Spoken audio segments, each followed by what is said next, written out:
na. Kaya nung dumating ako kagabi dito, alam niyo si Brother Manny, matagal ko ng kaibigan yan. We had dinner and merong na-offer sa akin na hotel daw sa labas. Sabi ko, dito na ako, taga dito ako eh. Kaya sabi ko, don't worry. Meron akong tinutuluyang kwarto dito na simple lang. At nakita ko ang mga leaders, very humble leaders. Thank you. Bishop Kulosaga, I remember mga 10 years ago when I first met Christ in the Philippines in Murphy, Cubao. At ngayon, salamat po dun sa libro na testimony ng inyong buhay. Palakpakan nga po naman natin. Dapat ganyan tayo, isusulat natin yung ating mga experiences. And of course, thank you, Pastor Voltaire. At sa ating chairman, kanina nagkape kami doon sa likod. At sa mga board members, and of course sa lahat ng pastors and church leaders, missionaries, and the pioneers of Christ in the Philippines.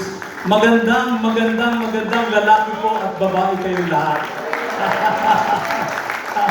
At of course, Sister Joy, ang isa sa mga pioneer ng PCEC Women's Commission. Yan po isa sa pinakamalakas na ministry sa PCEC. And of course, I would like to mention, lahat kayo ay salamat, maraming salamat po sa inyong partnership in advancing the gospel and in the discipleship of the Philippines. Ang PCEC po ay nag-celebrate. And many of you were there also when we celebrated our 60th anniversary.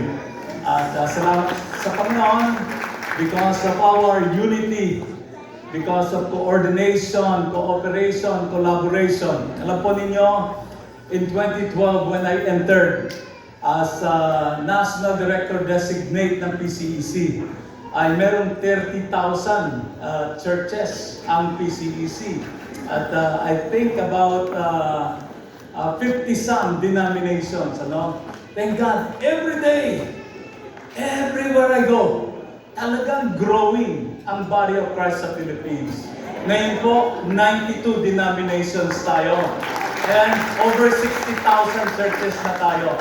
And we're moving forward. And salamat sa Panginoon sa vision na binigay sa atin. At ito pa ay continued to progress and develop. At salamat sa Panginoon. Yesterday, that's why, well, I arrived yesterday afternoon from Dipolog City.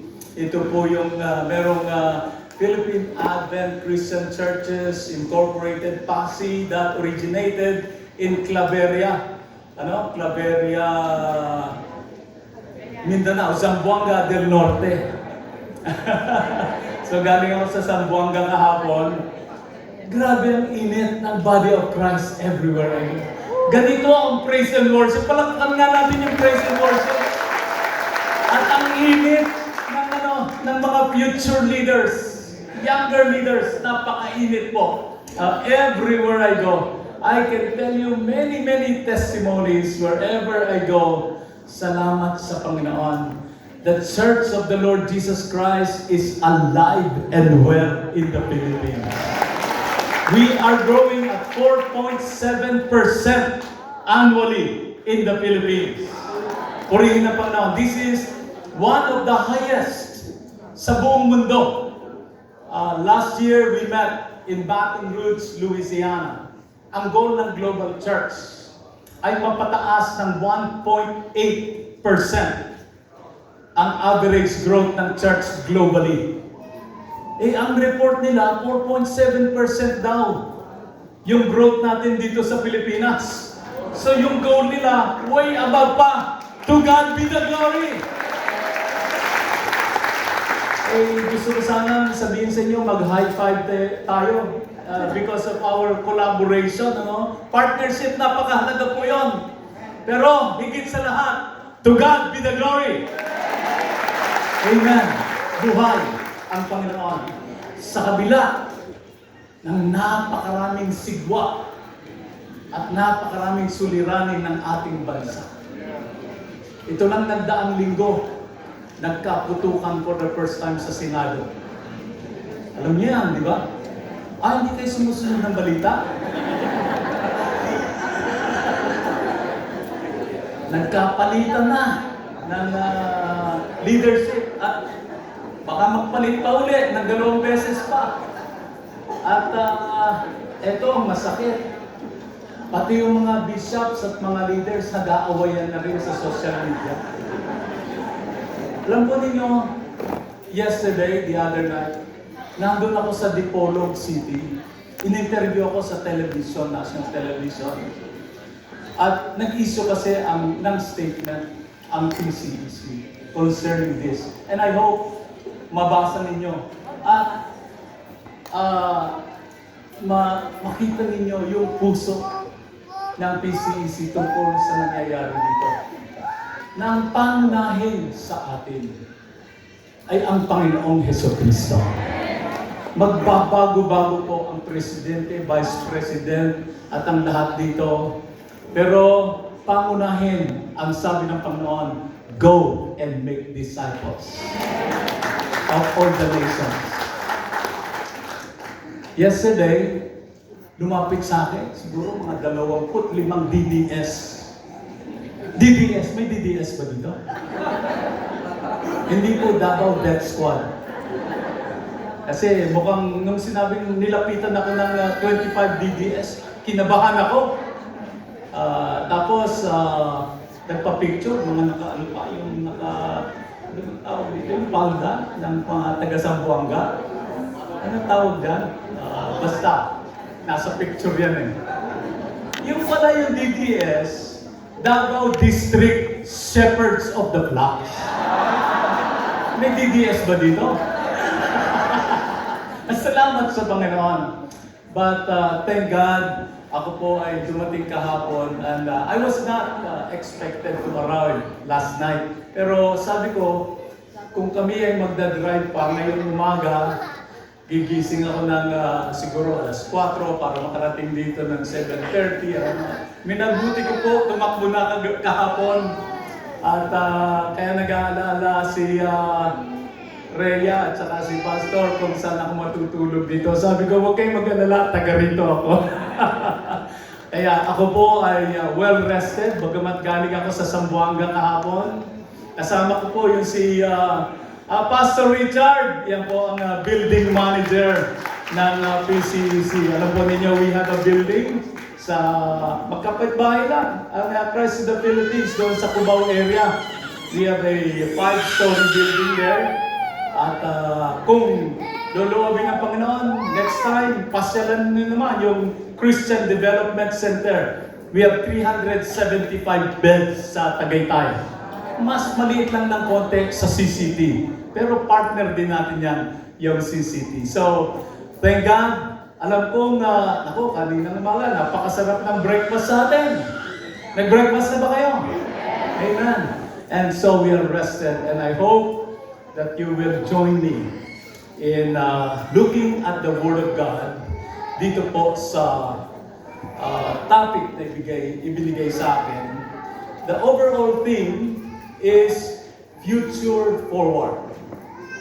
Everybody say future forward. Future forward.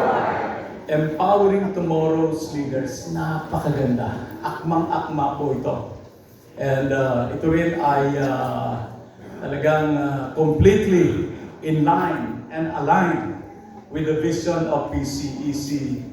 At ngayong umaga pong ito, I was assigned the topic, Creating a Culture of Leadership Development. Napakahalaga po itong topic na ito na gusto kong i-connect sa discipleship and disciple making. Nalangin po tayo saglit. Lord, we thank you sapagkat kasama ka namin sa gitna ng kaguluhan sa Middle East, kaguluhan sa iba't ibang bahagi ng mundo. Dito rin sa amin, politically, economically, socially, culturally, there are challenges, oh God.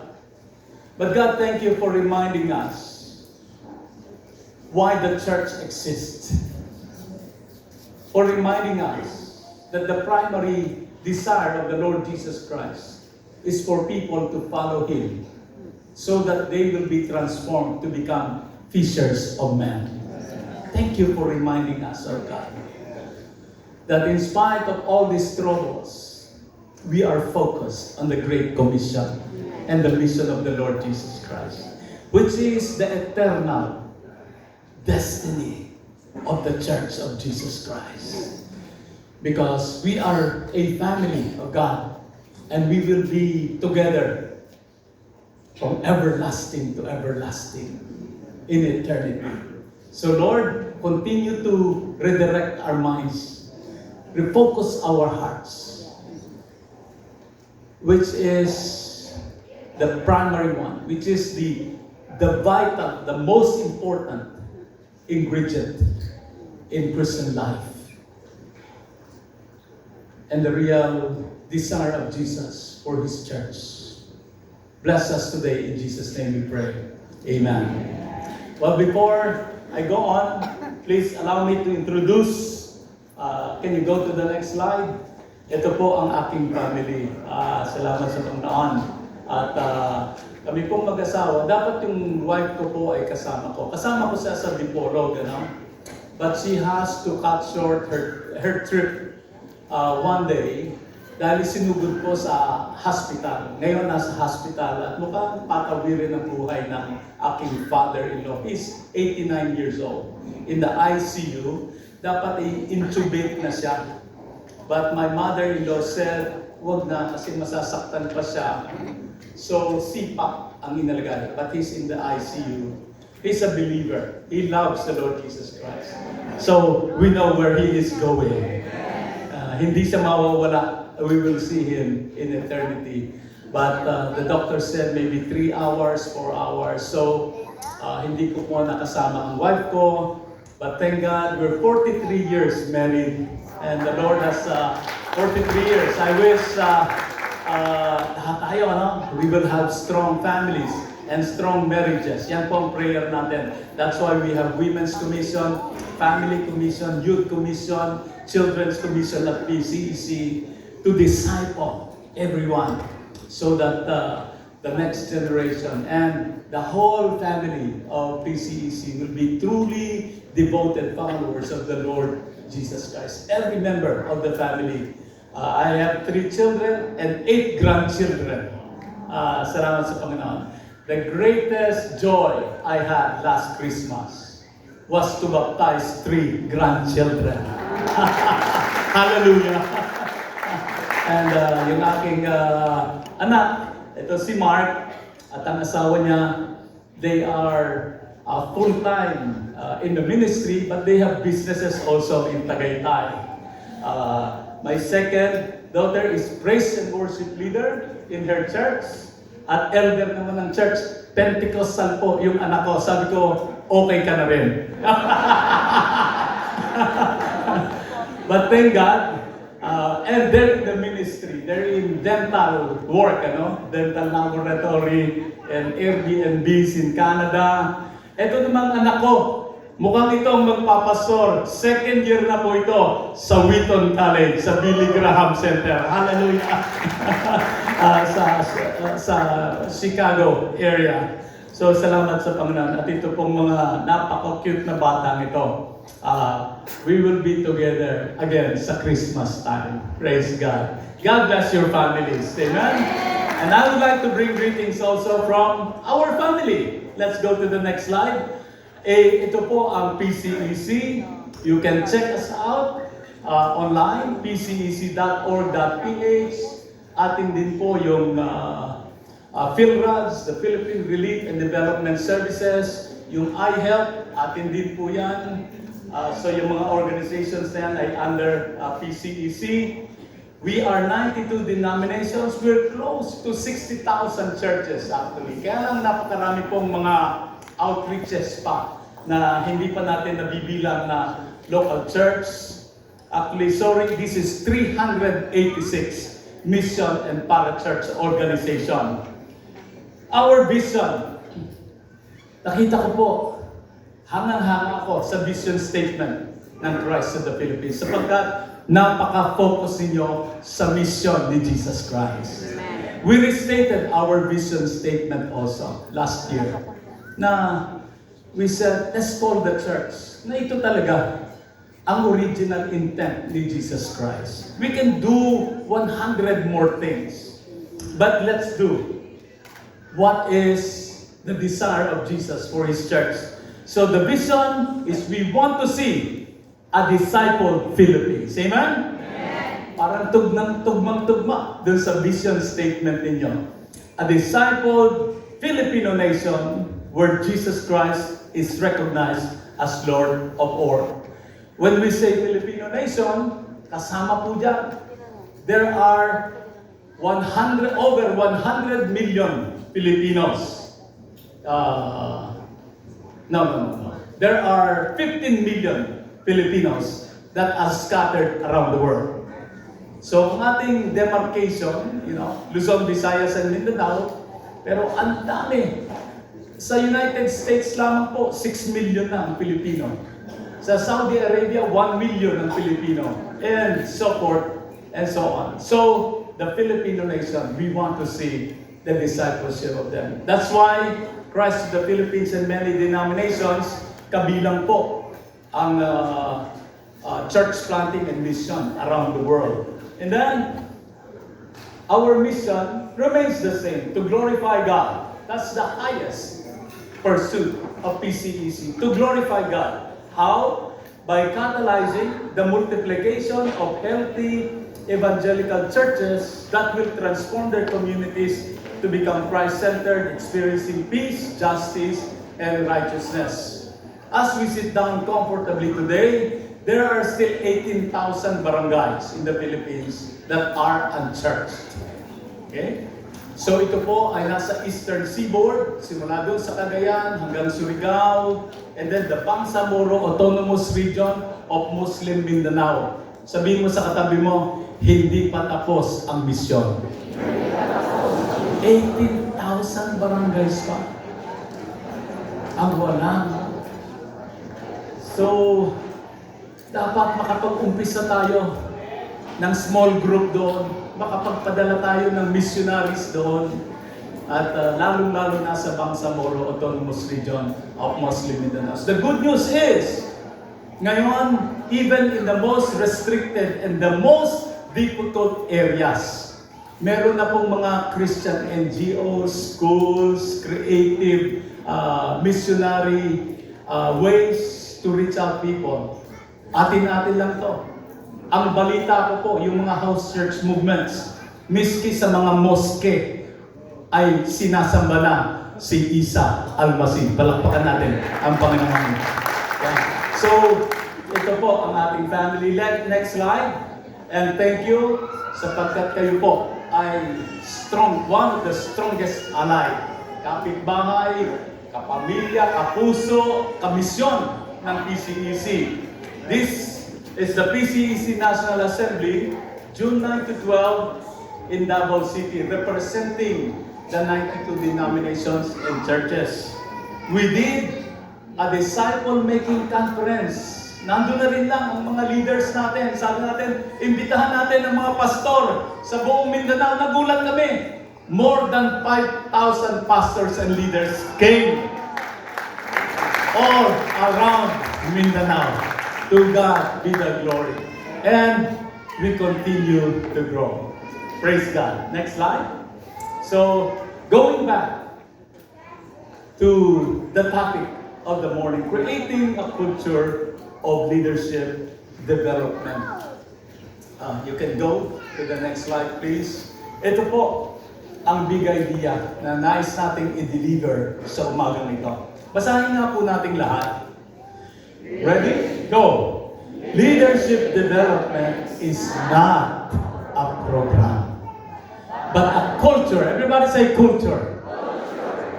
Rooted in discipleship of leaders who walk with God, that's character. And leaders who work for God, that's competence. That will multiply both the quality of life and the quantity of fruit in the ministry. Next slide.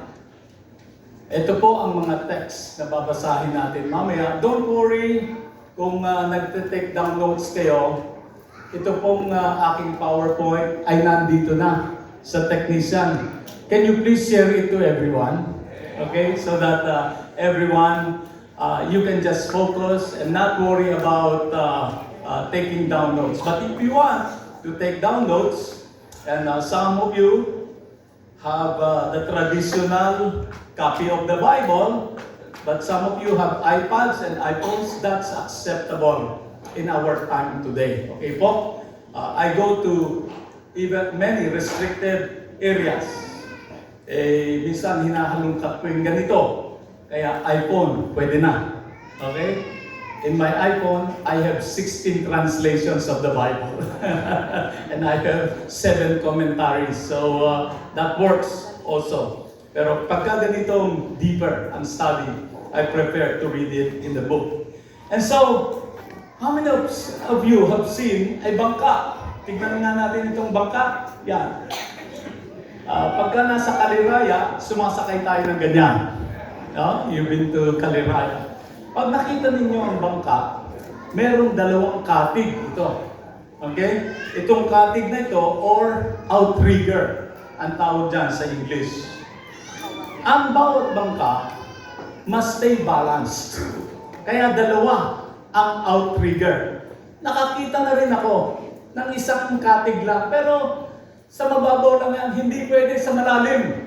Kung gusto mo talagang magpalaot at magsakay pa ng tao, kailangan matitibay na katig at outriggers. So, if you only have one outrigger or katig on one side, you will tip. Lulubog po ang bangka. Hindi mapapagkatiwalaan yan. Ang bawat isa sa atin, disciple maker, pastor, missionary, or church leader, ay katulad po ng bangka.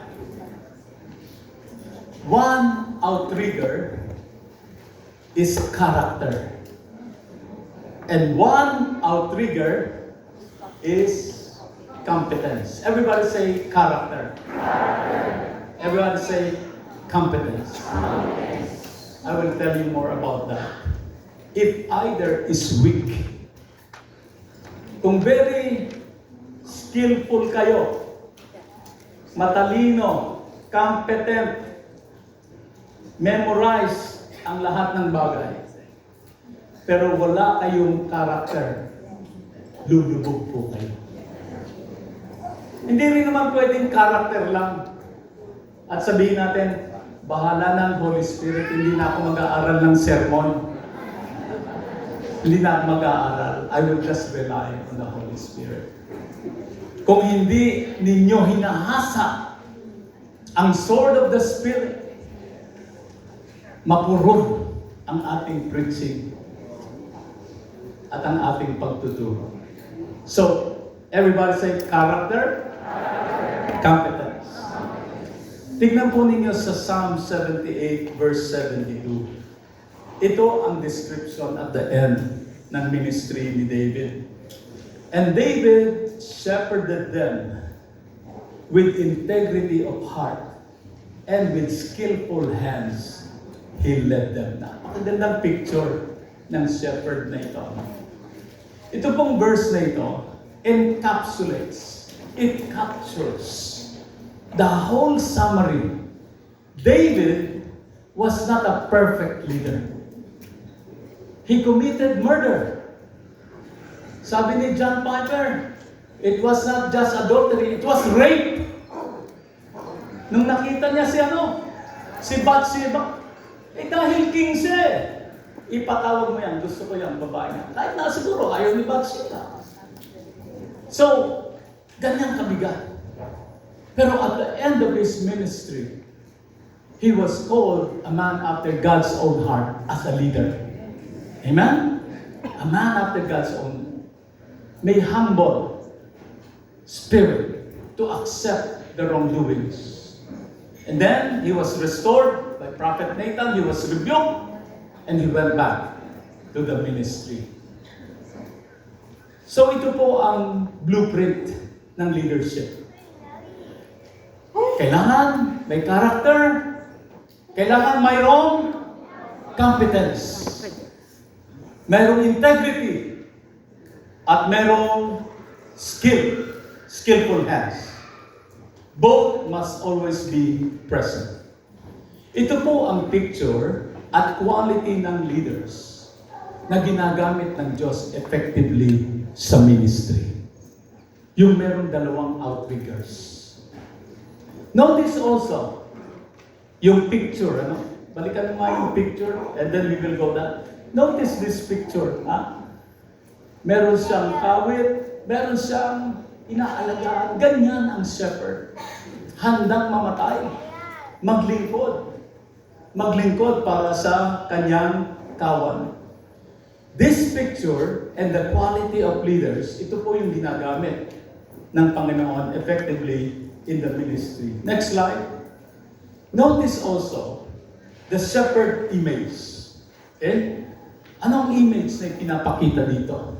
Yung closeness niya, yung proximity niya sa tupa. Kailangan malapit ka. Meron kang proximity.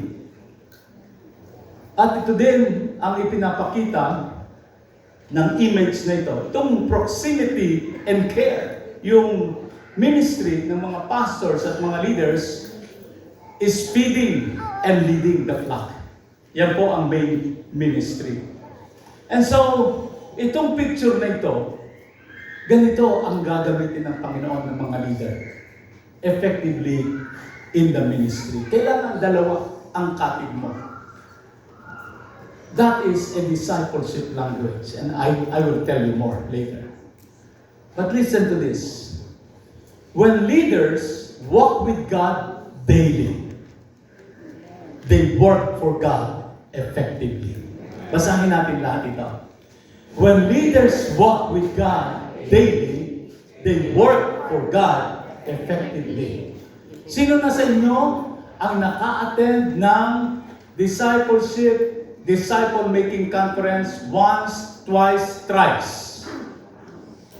Pag dumating si ganitong may libro, attend. May manual na naman ako, ito ang ituturo ko. Pag may dumating na naman, ito na naman ang ituturo ko. Pag may dumating na naman bago, may manual na naman ako, ituturo ko rin ito. Kaya tuwing may bago, ina-embrace natin, ina-absorb. Pagkatapos, at the end of the year, pareho rin ang epekto. Sino naman kaya ang susunod na tele-evangelist na mag-i-introduce ng bagong discipleship and disciple-making? Mga kapatid, ang discipleship and disciple-making is not a program. Ito ay nag-uumpisa sa ating buhay. When we walk with Jesus every day, that is the state of being a follower of Jesus Christ. Yung mga matatanda at silver lining dito pareho ko, nung lumalaki tayo, may itinuro sa aking kanta. Hindi ko makakalimutan ito. Sabayan niyo nga ako. Walking with Jesus. Parang matatanda na kayo lahat. Every day, walk all the way. Walking with Jesus. Walking with Jesus. Hindi mo alam ito, Pastor Roque? Millennial ka ba? Alam niyo po, dinisciple tayo ng araw. Hindi lang sinabing intentional discipleship, ano? Pero, yung mga missionary na pumunta dito ng araw, dinisciple tayo.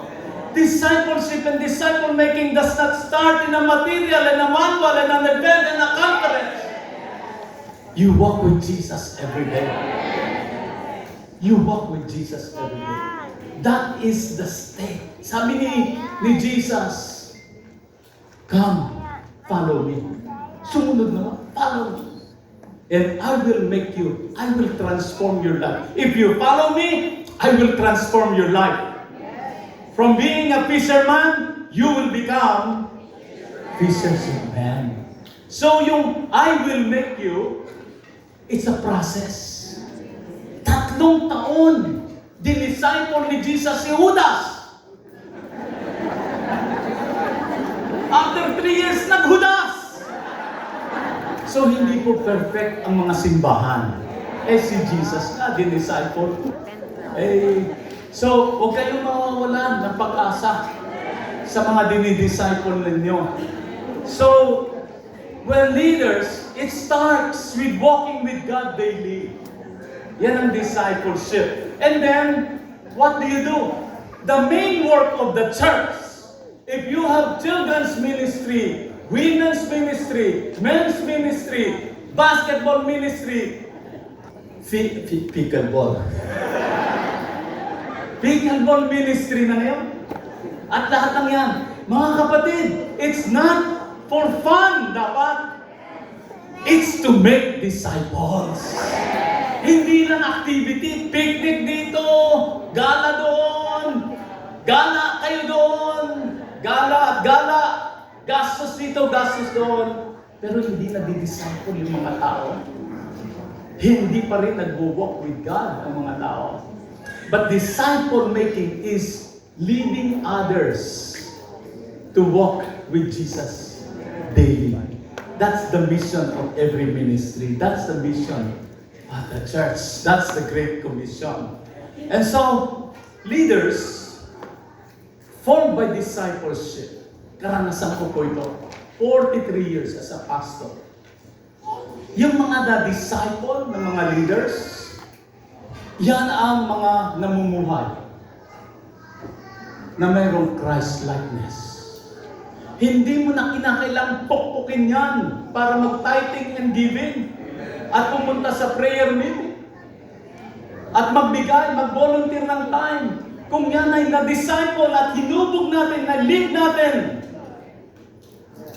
ang puso niya para kay Kristo, ang pag-ibig niya para kay Kristo, ang paglilingkod niya para kay Kristo, at araw-araw, he will proclaim Christ. Walking with God and working for God. Yan ang Christ-like. At pagkatapos na may fruitfulness, magbubunga yan. Hindi mo kinakailangan pilitin ang bunga. Pag healthy ang puno, kusang magbubunga yan. Pag nalaglag man ang buto, tutubo uli at there will be multiplication. Sa isang seed ng mansanas, sa isang seed ng mangga, pag tumubo, libo-libong mangga yan. May multiplication, may fruitfulness. Ang tanong, the result is multiplication in their quality of life. Christ-likeness. Hindi po bilangan ng number ang discipleship at disciple making at leadership development. Ang gusto nating makita sa bawat leader at disciple ay yung lumalakad kay Jesus every day. At pagkatapos inaakay nila yung iba, nililid nila yung iba to walk with Jesus every day also. How are leaders? So merong quality at quantity of fruit. Ang tanong, how are leaders na mayroong character at confidence? Yung mga leader who walk with God, yung mga leader na may character and confidence, ay nade-develop. Paano ba i-develop ito? Kaya ito yung tinatawag na leadership development. Brothers and sisters, friends and leaders of CTTP, leaders of this caliber are not an accident. Hindi po aksidente na magkakaroon tayo ng competent at leaders with character. They are not produced overnight. Hindi po. Kaya nung sinabi ni Jesus, follow me and I will make you. Yung I will make you is a 3-year process para kay Jesus. Pagkatapos iniwan niya na. But these disciples who followed Jesus, yung isa naghudas, pero the rest, they turned the world upside down. These disciples became leaders, and they gave their blood, their sweat, their money, their boat their family and everything for the cause of the gospel. Ito po ang hinahanap natin ng mga leader at mga disciples sa pagkakataon ito. Ito ang prayer natin sa PCEC, mga kapatid. 60 years. And so we prayed, of course, si Bishop F is still my advisor. He counseled me, mentor ko po yan. Sa PCEC, ito pong prayer natin. Recently, we launched the PCEC National Disciple Making Campaign. Anong gusto natin makita?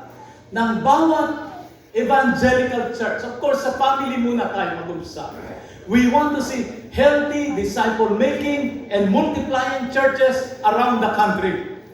Walang simbahang maiiwan. Lahat magiging healthy. Yan ang prayer natin. Last year, we had a campaign in 14 conferences. Over 15,000 pastors attended. Some of you probably have seen this. I have reports na ipinapadala po on video. You can see it also on our website. Ang goal natin, unang-una, ay maging healthy yung mga leaders. Pag sinabi nating leaders, hindi lang yung pastors and missionaries, but all of us, healthy. Disciple-making tayo. And then, we will see the fruit of faithfulness and multiplication. So ito po, tinawag natin sa Davao, Discipleship Revolution. Pag sinabi mong revolution, complete turnover. Yan, nung mga nakaraan, merong gustong revolutionary government, ano? Hindi lang natuloy. Pero, Panginoon, maawa ka po sa aming bansa. Sobrang lubog na sa corruption. Ano po? Kaya minsan Lord, pero unahin natin ang church. Sabi namin sa Davao, ang church, ang PCEC is not business as usual in churches. Pero meron tayong radical shift. If we have done 100 activities and programs, pero we will go back to the original intent of Jesus Christ for His church. And what is that? To make disciples who will make disciples. Healthy disciple-making and multiplying churches. Radical shift. We're not saying na hindi mahalaga yung ibang ginagawa. Pero let's make the main thing the main thing. Amen? Sometimes we're doing a lot of minor things, but we neglect. And some churches have drifted away. And many churches have completely betrayed and abandoned the mission of the church. This is the reason why. Why in Europe? Sa Europe, every day, churches are shutting down. The places of revival and reformation, kung hindi nightclub na, museum na, binili na ng mga Muslim, yung mga simbahang Kristiyano. They have neglected, they have abandoned disciple-making. Mga kapatid, thank God. Huwag naman kayong, praise God, hindi mangyayari ito sa Pilipinas. Pero ang prayer natin, we will not lose the next generation. That yung mga existing, healthy churches, bumalik tayo sa disciple-making. And we will expect multiplication and fruitfulness. Amen? This is not business as usual for the Church of Jesus Christ. Or else, we will lose the next generation. Thank God, the Church of Jesus Christ in the Philippines is alive and well. Pero, don't be complacent. Grabe po. Sa Senado, iniiba na yung meaning ng family. Male, children. Female, children. Yan ang family. Katanggap-tanggap na yan. Yung kasarian mo, kung gusto mo ngayong umaga, lalaki ka, bukas babae, pwede na yan. Pinipigilan natin yan. Maganda rin kayo mga pasto. Baka bandar yan pag pumasa ito, yung same-sex marriage. Ikakasal nyo na. si Steve at saka si Adam. Pero habang tayo po ang mga pastor dito, dadaan sila sa dugo namin. Amen ba? We will stand for Jesus and the Word of God. But more than that, the Great Commission is primary. Make disciples. Make sure that the next disciples and leaders of CTPP and PCEC are truly devoted followers of Jesus Christ, not just converts and not just members. For this to happen, we need a culture of leadership development, mga kapatid. Hindi lang ito slogan, ra-ra-ra. Disciple making ra-ra. Hindi po. It's not a slogan that all churches and pastors and church leaders would have a quality of life, of character and competence. Healthy leaders who lead their churches to health, disciple making, and therefore there will be multiplication in CTPP. Again, leaders of this caliber with character and competence. Disciples who make disciples are not an accident. Intentional po ito. Everybody say intentional. Hindi magyayari basta yan kung hindi ka intentional. Pag intentional, ito ang kultura mo. Ang pera mo, dyan mo ilalagay. Ang time mo, dyan mo ilalagay. Intentional. Hindi po aksidente ito mangyayari. Hindi rin overnight. It's a tedious, strenuous process. Magiging masipag tayo, magiging tapat tayo, at gagawin natin ang lahat ng mga gawa. And God has a process of molding and shaping. Meron pong mga examples sa Bible para maging healthy leaders at healthy churches. Number one is character, once again. Leaders who walk with God daily. Ang sabi po doon sa Psalm 78-72, going back, integrity of heart. Listen to this. God shapes the inner life first before He entrusts public influence. Did you hear me? Ang inuuna ng Diyos na baguhin ay yung inner life ng mga leaders. Bago sa magkaroon ng strong public influence. Si David ay isang shepherd. Shepherd boy, simple lang, tagapagpakain ng tupa. Tagapagdala ng armor ng kanyang mga kapatid na mga soldiers. In secret, God molded him. He killed a lion. He killed a bear in secret. Hindi napalagay sa Facebook. Walang nag-like when he killed a lion and a bear. But God was molding him. He knows how to use the sling, even when he was a young boy. Yung pala, iyan ang gagamitin ng Lord para patayin si Goliath at hiyain ang mga Philistines. Nag-provide ang Panginoon ng training and equipping in secret places. After God has secretly trained and equipped him and strengthened his inner life, then, eto na, he killed Goliath in public. Headline lahat nung panahon na yun.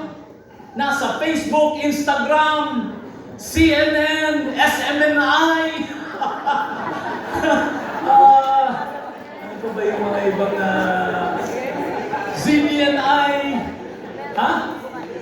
Bilyonaryo. Andyan si David, headline. Napatay si Goliath. At doon nag-umpisa na yung public influence niya. Okay? So from sheep pen, sabi doon sa Psalm 78, to the throne of Israel. David the shepherd, he learned integrity in hidden fields. Mga kapatid, ilan sa atin ang nagbabasa lang ng Bible kasi magpipreach tayo sa Sunday? Nagpe-pray lang tayo kasi walang makain bukas or may problema tayo. But the things we do in secret, yan po ang nag-build ng character natin. Amen?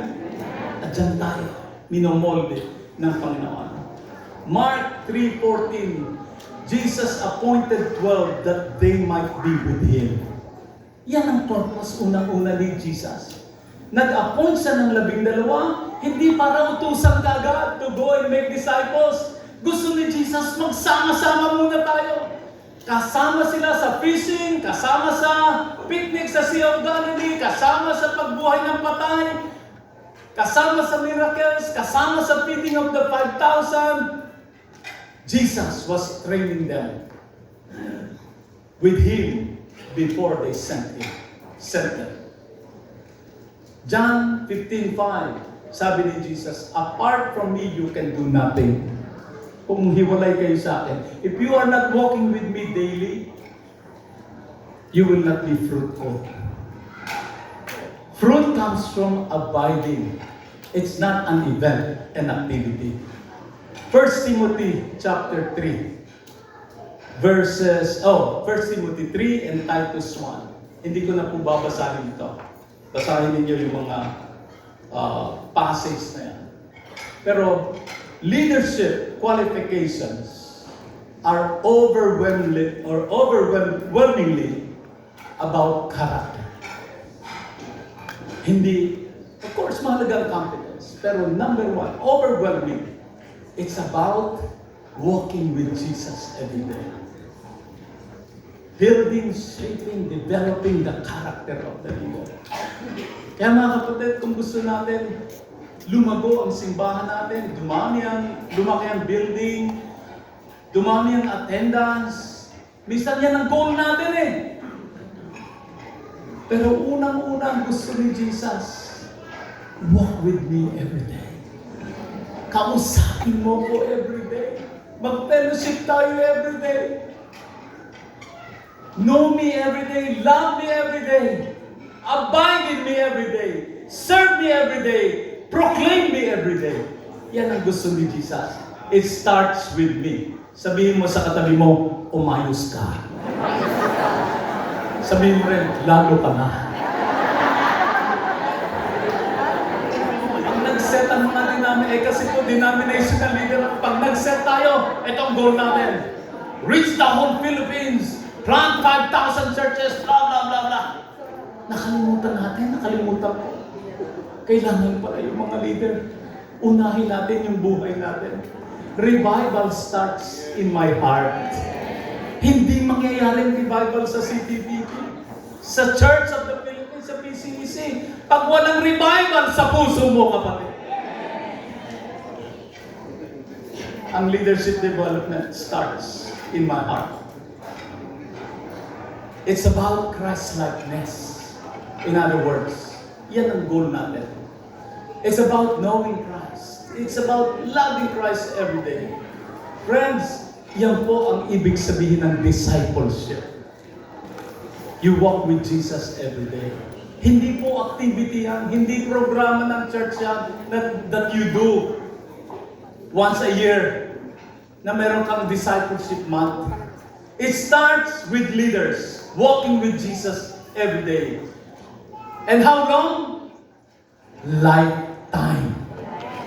Throughout our lifetime. So ito yung character na gustong ma-develop ni Jesus sa mga disciples niya. Until they are developed as leaders and disciple makers. So after 3 years, iniwan sila. Colossians 1:28-29. Sabi ni Paul, okay, He is the one we proclaim, admonishing and teaching everyone with all wisdom, so that we may present everyone fully mature in Christ. To this end, I strenuously contend with all energy Christ so powerfully works for me. Ang sabi ko dito, napakaganda nitong sinabi. We proclaim Him, admonishing and teaching everyone with all wisdom.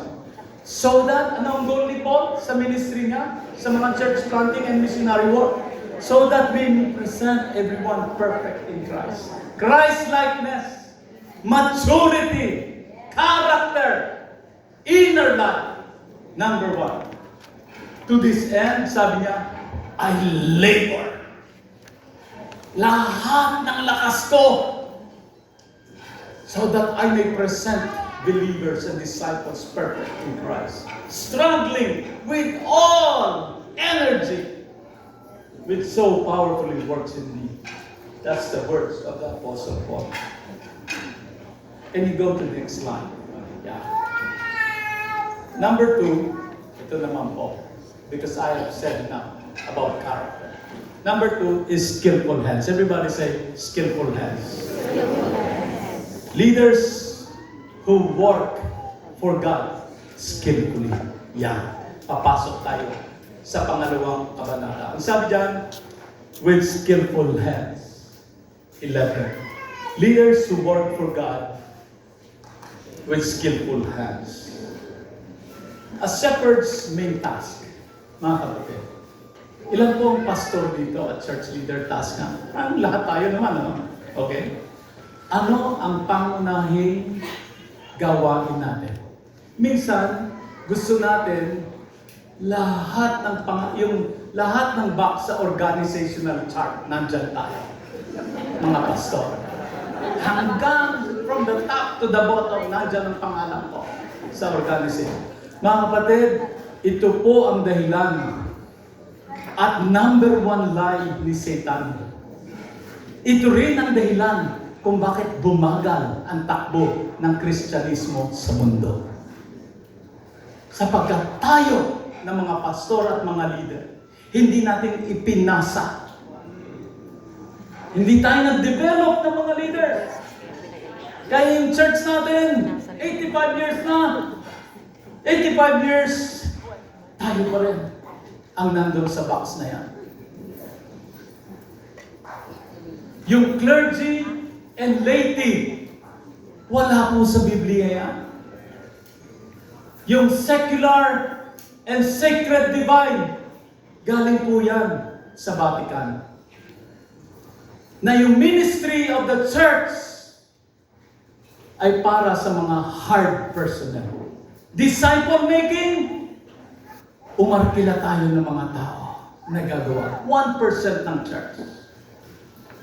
Pastor, missionaries. 99% hindi na equipped for disciple making. Kaya ito po tayo. After 2,000 years, we're lagging behind. 1/3 of the world population have not heard the word Jesus. Dito sa Pilipinas, the only or the largest Christian nation in Asia, and yet 85% are nominal. Ito po ang naging dahilan. Ang sabi po, sa Ephesians 4:11-12, leaders equip the saints for what? For the work of ministry. Dapat ang disciple makers at ang ministers sa church, 100% of the body of Christ. Kung ganito ang kultura natin, ang bilis ng lagot na. Kaya, hindi pa naman huli kung lahat. Amen. Si Jesus, dinevelop niya yung leadership pipeline.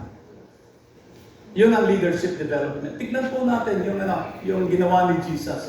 Number one. Let's go to the next slide. Jesus developed His disciples to become leaders. Okay? Yung 12. Kahit na naghudas si Jesus. Ay, si Judas kay Jesus. Okay? Sabi po dito, He appointed 12, designing them apostles. For the purpose of what? That they might be with Him. And that He might send them out to preach. Ayan ang ginawa ni Jesus. So, unang-una yan ay gusto niya na makapiling yung mga disciples unang-una. At pagkatapos nun, He will send them out. He was with the 12 daily. And then later on, He sent them. He showed and practiced with them repetitively. Pinakita niya kung paano gawin. Hindi lang lecture ng lecture si Jesus. at conference manual. Inakay niya, dinisciple niya. Disciple making. So, ano pa ang ginawa ni Jesus? Next, Jesus debriefed their experiences. May feedback. Ano bang nangyayari? Kaya sa mga small groups, sa mga meeting ng pastors, ito, may feedback. Ano ba nangyayari sa church mo? Sa small group setting naman sa church, kaya importante po yung may mga small group sa church. Kasi diyan nasusundan ang buhay ng bawat isang tao. Kamusta na yung health mo? Kamusta na yung anak mo? Kamusta na yung asawa mo? Kamusta na yung business mo? Ganyan po dapat ang nangyayari sa cell group. Hindi another preaching. Si Jesus may feedback mechanism. The 72 returned with joy and said, "Even the demons submit to us in your name." He replied, "I saw Satan fall like lightning from heaven. I have given you authority to trample snakes and scorpions and to overcome all the power of the enemy. Nothing will harm you. However," sabi dito, "do not rejoice that the spirits submit to you." Ano ang nangyayari sa heaven pagka isang kaluluwa na ligtas? May party sa heaven. But rejoice that your name are written in heaven. So, merong feedback mechanism si Jesus. He debriefed them, their experiences. Feedback is information. And then, ano pa? He moved them from being consumers to co-laborers. Yeah. Ang leadership development. So, from John 6 to 21, Jesus was training, equipping, but later on, co-laborers. Kaya tayo, partners together with God. Co-laborers with God. Si Paul naman, ano po ang leadership development niya? Key ito sa disciple making. Paul was languishing in a dungeon. But then he called out his disciple. Ito ang magiging sikreto ng church. Ito ang magiging sikreto para magpatuloy ang misyon ng disciple making. Ito ang sikreto para magpatuloy ang gawain ng simbahan. And trust to reliable people. Everybody say reliable people. Reliable people. Leaders. Again, hindi accident at hindi overnight ang disciple making. And trust to reliable people. May proseso at may sistema who will be able to qualify to teach others. So, si Paul, ang sabi niya, kung titignan ninyo, si Paul, si Timothy, reliable people, and then others. Merong plano ng pipeline. Sa bawat organization, natutuwa ko from the bishop, the pastor, and then meron pang mga board. At ngayon, nakikita ko, maraming pastor na kabataan. 2 Timothy 2:2 shows 4 generations of disciple-making leadership development ito. Paul, Timothy, reliable people, and others also. Mga kapatid, disciple-making is not adding another person, but all of us nagmumultiply tayo dapat. Amen? Everybody say multiplication. Not just another person, but all of us working for God. Amen. Para exponential ang multiplication. Next slide, tingnan niyo ito. Example. Kung isang pastor nagdi-disciple ng 10 people, nag-iisa lang siya na nagdi-disciple. Mabuti naman yan, may 10 na disciple. Pero yung 10 disciples na yan, in-equip ni pastor, ay nag-disciple din sila. Kahit nag-iisa lang, ay ilan na yan. Di meron multiplication, di ba? Kung 3, 5, at 10, yung G12 ginawang 12. Si Jesus 3, 12. Sa CCF, D12 din. Sa amin, pwede ng 5. Kung gusto yung 3, walang problema doon. Walang problema doon. Walang perfect na, kung gusto nyo 7, At 8-8, 7-7, pwede. Pero ang sasabi, the impact multiplies across families, communities, and generation. Everybody say 100%. Dapat disciple makers. Nagli-leadership development tayo. Tignan po ninyo yung susunod na slide. Yan. Si Paul, nagkaroon ng Timothy. Meron pang iba. Si Priscilla and Aquila. Si Titus, din-disciple pa Paul. Hindi uminto. Si Silas. Anong ginawa ni Timothy? 4, may 3 bahagdan. At yung disciple niya, nag-umpisa pa hanggang makarating sa Nagkarlan, Laguna. Amen ba? Eh kung hindi nag-disciple making at gumawa lang, nag-picnic lang. Eh okay naman kung disciple making yung picnic at pickleball. Faithful man. Si Titus, yan. Si Silas, ganyan ang nangyari. Yan po ang biblical leadership development ng mga example ni Jesus at ni Paul. Ito naman ang isang interesting. Ayan. Sino nakakain na sa inyo ng Chicken Joy? McDonald's yung iba. Okay na rin yun. McDonald's yung iba. Ang sikreto talaga, sabi ng founder na si Ernesto Tancachong, okay? Ang sikreto talaga ng Jollibee ay hindi yung sarap at lutong ng Chicken Joy, kundi leadership development.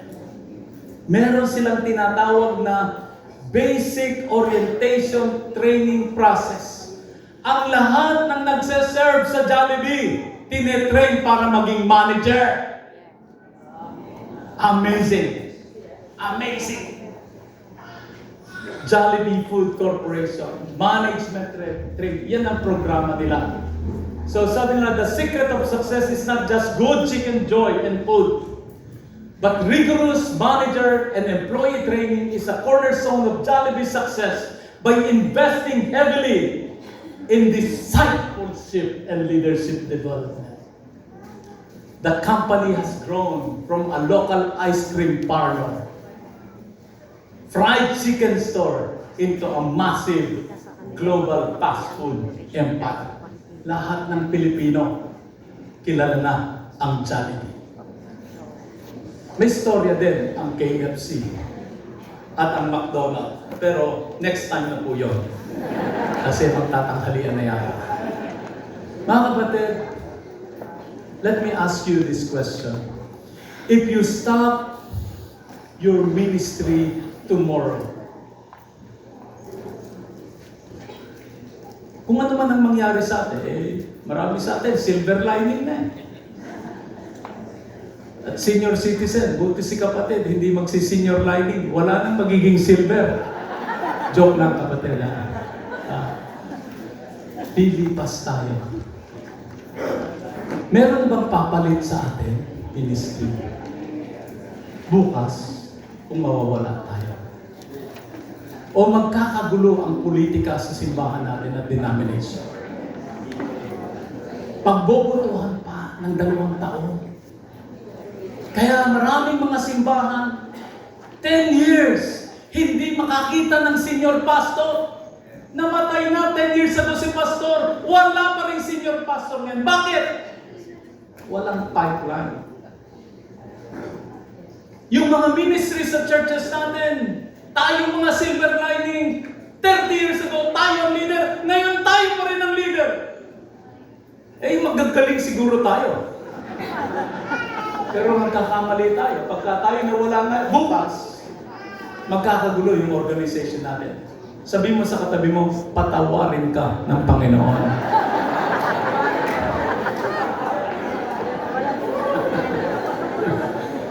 At sabihin mo, humihingi rin ako ng tawad sa Panginoon. Huli na po ito.